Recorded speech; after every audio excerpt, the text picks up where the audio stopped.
Mais d'abord, l'activité de l'aéroport de Tours redécolle avec l'arrivée du printemps. Depuis ce week-end, les fréquences des liaisons vers Londres, Porto, Marrakech, Marseille ou Dublin s'accélèrent. En 2022, 180 000 passagers ont foulé le tarmac tourangeau, un chiffre qui pourrait être boosté cette année par la venue à Tours de l'équipe irlandaise du 15 du trèfle lors de la Coupe du monde de rugby.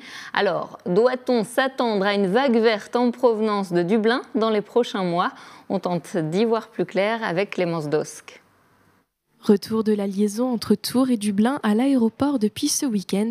La ligne transporte une vingtaine de milliers de personnes chaque année. Des vols directs appréciés des voyageurs, leur évitant d'aller jusqu'à Poitiers ou à Orly. Nous allons voir notre fille qui habite à Dublin depuis 13 ans. S'il n'y avait pas cette ligne, nous serions contraints d'aller à Paris.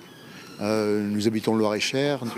La ville, visiter les musées, et puis voilà, puis les pubs surtout. Et puis on peut partir de Tours, donc c'est pratique aussi.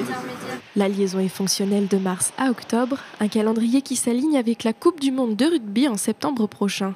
L'équipe irlandaise étant accueillie à Tours, nos voisins d'outre-Manche songent à faire le déplacement. And I'm also hoping to come here again for the World Cup. See Ireland out there against any big teams like France, the hosts, and other tough teams like South Africa or New Zealand in the quarterfinal. La ligne Tours-Dublin pourrait donc voir sa fréquentation augmenter grâce aux supporters de l'Ovalie, un phénomène similaire à celui de l'Euro de football en 2016. En 2016, nous avions eu l'Euro de football sur Tours, avec énormément, à notre surprise d'ailleurs, énormément de passagers irlandais, de supporters irlandais qui étaient venus supporter leurs deux équipes qui étaient engagées dans l'Euro.